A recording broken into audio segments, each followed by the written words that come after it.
People here call this small village Dubai. Its residents have come from surrounding areas like Saudi Arabia, Yemen, and some neighboring lands.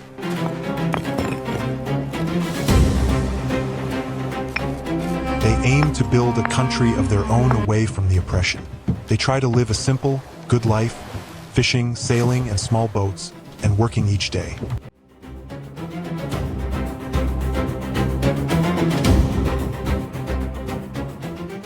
Now they are discovering oil. Perhaps in time they will expand and create new emirates alongside Dubai, maybe even acquire more land from neighboring regions. They dream of building a small country just for themselves.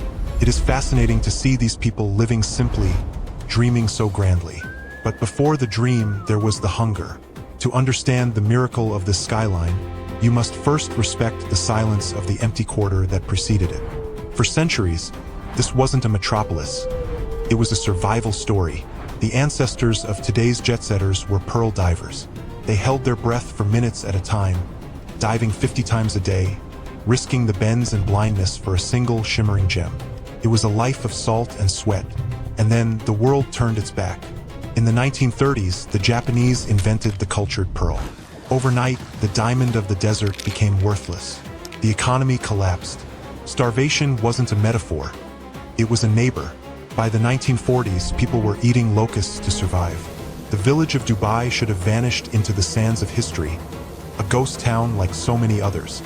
But geography is destiny, and leadership is the spark. While the world looked at Dubai and saw a dead-end creek, a man named Sheikh Rashid saw a highway. In 1959, long before the oil money flowed, he did something Americans would understand. He took a massive loan. He borrowed millions of pounds to dredge the Dubai Creek, deepening the waters so larger ships could enter. Critics called it madness. He called it a gateway. He slashed taxes, inviting merchants from Iran and India to trade freely. He was building a capitalist engine in a feudal time. He famously said, "My grandfather rode a camel. My father rode a camel. I drive a Mercedes. My son drives a Land Rover. His son will drive a Land Rover, but his son will ride a camel." He knew the oil wouldn't last forever before it had even been pumped. He was building for the grandson he would never meet. Then the earth finally gave up its secret. 1966. The Fateh oil field. Fateh means good fortune, and fortune had indeed arrived. But here is where the story diverges from the typical lottery winner narrative. In many nations, sudden wealth breeds corruption and stagnation. Here, it bred urgency.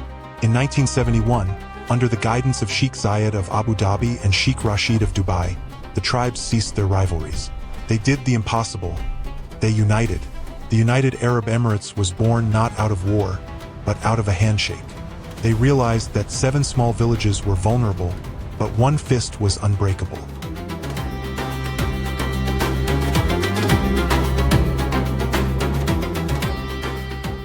They pooled their resources.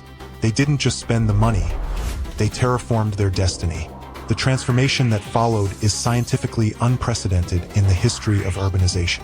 Sociologists call it compressed modernity. What took London or New York 2 centuries to achieve, Dubai engineered in 30 years. They built the Jebel Ali port, the largest man-made harbor on Earth visible from the moon. They launched an airline, Emirates, when they barely had an airport, betting that if you build the hub, the world will fly through it. They defied physics with the Burj Khalifa, a half-mile-high needle of glass stitching the sky to the sand. They defied geography with the Palm Jumeirah, piling rocks into the ocean until they had built new land. It was audacious. It was loud. It was American-style ambition played out on an Arabian stage. Today, the fishing boats are still there, dwarfed by superyachts. The village has become a global crossroads where 200 nationalities live in a delicate, frenetic harmony. It is a place of extremes, air-conditioned beaches, and indoor ski slopes in 120-degree heat. But strip away the glitz, the Ferraris, and the influencers, and you find the same DNA from that first paragraph. The Bedouin spirit of hospitality remains. The drive to survive has evolved into a drive to excel. They are no longer building a country away from oppression. They are building a post-oil future, investing in AI, space exploration, and clean energy. From a fishing village to Mars, from a starving settlement to the center of the world. Dubai is a testament to a single, terrifying, exhilarating truth. the resources in the ground are finite. But the resources of the human imagination are infinite. They dreamed of a small country just for themselves. They ended up building a city for the world.